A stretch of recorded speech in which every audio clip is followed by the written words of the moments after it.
علی سب کچھ دیکھ رہا تھا کہ کس طرح سے زیتون کے ذہن میں خاص تصور بسا ہوا ہے۔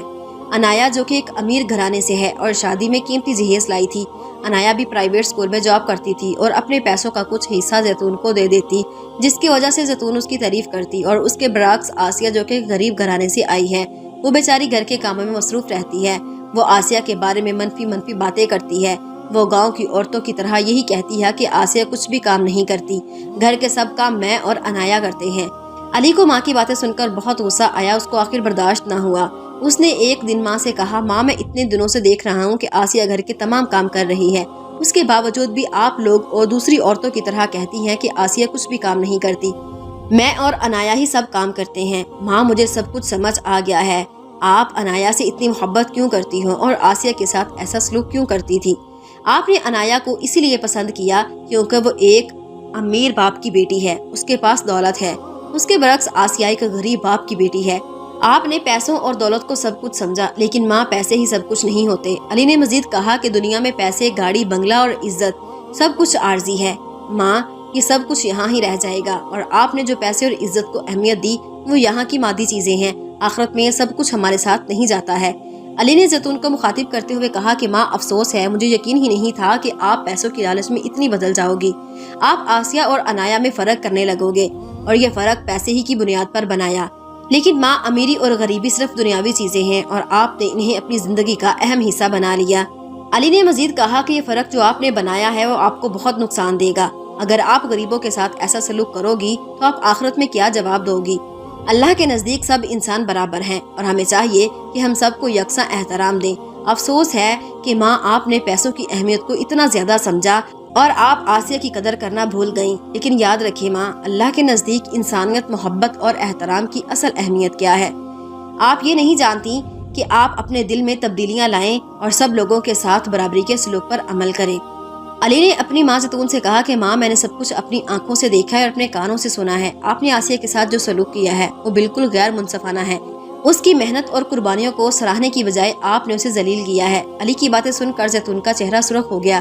علی نے اپنی ماں زیتون سے کہا کہ ماں، اگر آپ آسیہ کو اسی طرح ذلیل کرتے رہو گے پھر آسیہ آپ کے ساتھ نہیں رہے گی، پھر ہم دونوں الگ گھر میں رہیں گے۔ زیتون نے علی کی باتوں کو نظر انداز کرنے کی کوشش کی، لیکن علی کے عزم اور حوصلے کے سامنے آسیہ کی مخالفت کام نہ کر سکی۔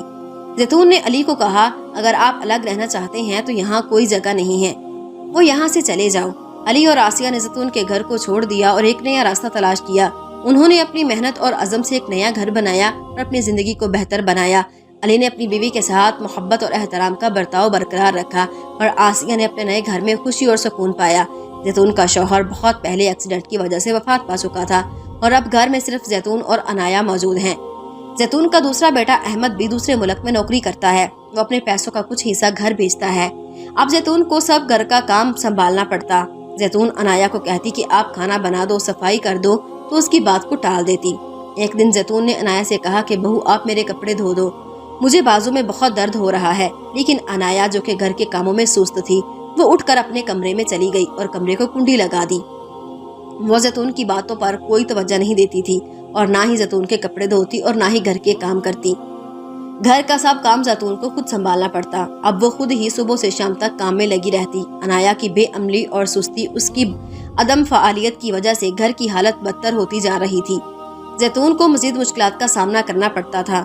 زیتون نے دیکھا کہ انایا کا کوئی بھی کام میں دل نہیں لگتا، وہ گھر کے کاموں کو کرنے میں دلچسپی نہیں رکھتی۔ اب زیتون کو اس بات کا احساس ہونے لگا تھا کہ آسیہ کتنی شریف اور سمجھدار تھی۔ آسیہ کا سنسکار اور دیانتداری کے اثرات نے زیتون کو متاثر کیا تھا۔ اس نے دیکھا کہ آسیہ ہمیشہ گھر کے کاموں کو بڑی ایمانداری اور محبت سے کیا تھا، جبکہ انایا کی طرف سے کوئی توجہ نہیں ملی۔ زیتون کے دل میں آسیہ کے لیے قدر اور احترام پیدا ہوتا ہے۔ اسے اب سمجھ آتا ہے کہ آسیہ کی محبت، دیانتداری اور تعمیل نے اسے ایک مثال بنا دیا تھا۔ زیتون افسوس کرتی تھی کہ آسیہ کے ساتھ میں نے اچھا سلوک کیوں نہیں کیا، میں نے بہت غلط کیا۔ اس نے محسوس کیا کہ آسیہ نے گھر کی بہتری کے لیے جو کچھ کیا اس کی قدر کی جانی چاہیے تھی۔ اب زیتون کو آسیہ کی قدر آئی تھی۔ اب زیتون نے اپنے دل میں آسیہ کے لیے احترام اور محبت پیدا کرنے کا فیصلہ کیا۔ اس نے آسیہ سے معذرت کی اور اس کی محنت کو سراہا، اور اس نے آسیہ کے کاموں کی قدر کرتے ہوئے اسے مزید سپورٹ فراہم کرنے کی کوشش کی۔ اس کے ساتھ ہی زیتون نے انایا کی بے عملی کے خلاف بات چیت کی اور اسے گھر کے کاموں میں زیادہ فعال ہونے کا مشورہ دیا، کیونکہ اب زیتون نے آسیہ کی عدم موجودگی کی وجہ سے گھر کے تمام کام اپنے سر لے لیے تھے۔ چونکہ عنایا گھر کے کام میں بے پرواہ تھی اور صرف وہ سکول جاتی تھی، لہٰذا زیتون کو ہر چیز خود ہی سنبھالنا پڑتی تھی۔ اس صورتحال نے زیتون کو جسمانی اور ذہنی طور پر تھکا دیا تھا۔ اب زیتون کی بیماری نے گھر کے تمام ذمہ داریوں کو مزید پیچیدہ بنا دیا تھا۔ اب زیتون بستر پر پڑی رہتی تھی، اسے اٹھنے کی بھی ہمت نہیں تھی۔ اس کی حالت کی وجہ سے گھر کے حالات مزید خراب ہونے لگے۔ عنایا جو کہ پہلے ہی گھر کے کاموں میں دلچسپی نہیں رکھتی تھی کیونکہ اسے گھر کا کوئی کام کرنا ہی نہیں آتا تھا، زیتون کی بیماری کے دوران اسے کچھ حد تک تبدیلی کا مظاہرہ کیا۔ وہ زیتون کی دیکھ بھال کرنے لگی۔ جب زیتون کی زیادہ طبیعت خراب ہوئی تو تب عنایا اس کے نزدیک بھی نہیں آتی تھی اور نہ ہی اس کو ٹائم پر کھانا دیتی، خود کمرے میں چلی جاتی تھی۔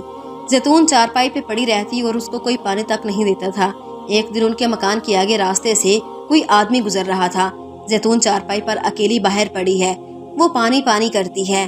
وہ نیک بندہ جلدی سے زیتون کے پاس آیا اور اسے پوچھا کہ ماں جی، آپ اس گھر میں اکیلی رہتی ہیں، کیا آپ کو پانی چاہیے؟ زیتون نے کہا ہاں، مجھے بہت پیاس لگی ہے۔ وہ نیک اللہ کا بندہ جلدی سے گیا اور بالٹی میں سے ایک گلاس پانی لایا اور زیتون کو پانی پلایا۔ اس کا گلا بالکل سوکھ چکا تھا۔ اس نیک اللہ کے بندے نے زیتون سے کہا ماں جی، آپ کے ساتھ گھر میں کوئی نہیں رہتا یا آپ اس گھر میں اکیلی رہتی ہو؟ آپ کے ساتھ کوئی اور کیوں نہیں ہے؟ زیتون نے اس نیک بندے سے کہا کہ میری ایک بہو ہے، پتہ نہیں وہ کہاں چلی گئی ہے، میرے نزدیک بھی نہیں آتی، میں اسی حال میں تڑپتی رہتی ہوں، کوئی مجھے پانی تک نہیں دیتا۔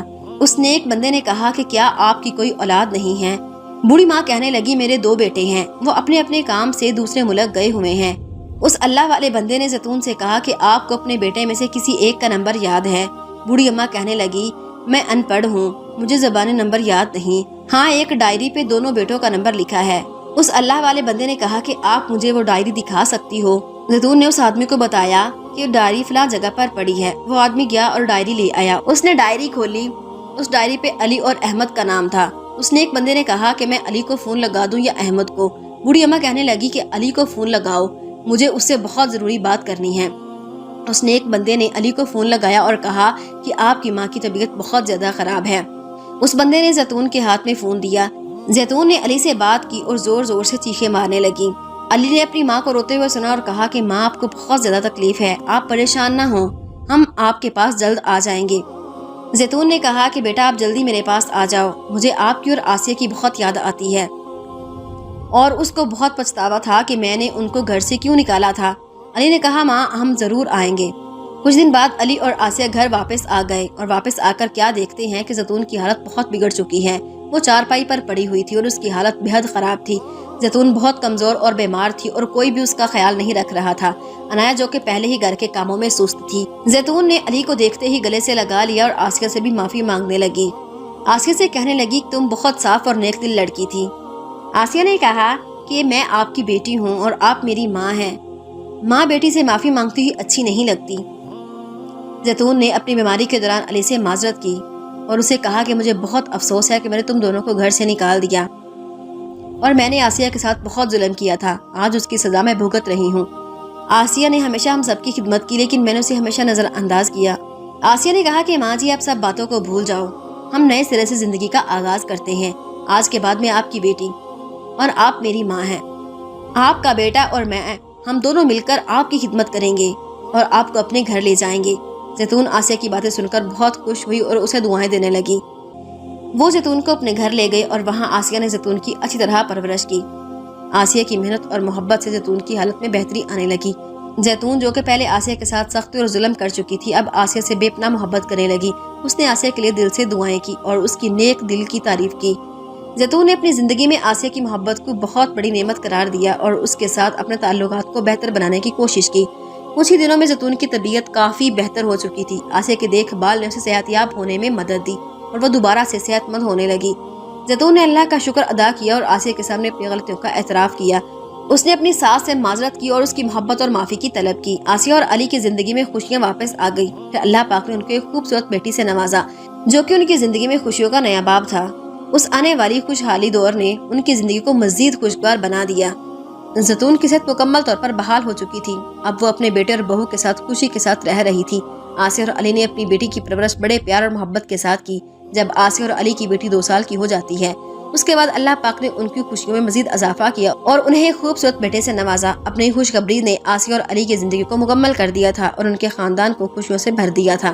بیٹے کی پیدائش کے بعد آسیہ اور علی کا گھر خوشیوں سے بھر گیا تھا۔ دونوں بچوں کی پرورش اور دیکھ بھال نے ان کی زندگی کو مزید خوبصورت بنا دیا۔ اب علی اور آسیہ کی زندگی میں خوشیاں، کامیابیاں اور سکون واپس آ گیا تھا۔ انہوں نے اپنے ماضی کی مشکلات کو پیچھے چھوڑا اور ایک خوبصورت خوشحال زندگی کی طرف قدم بڑھایا۔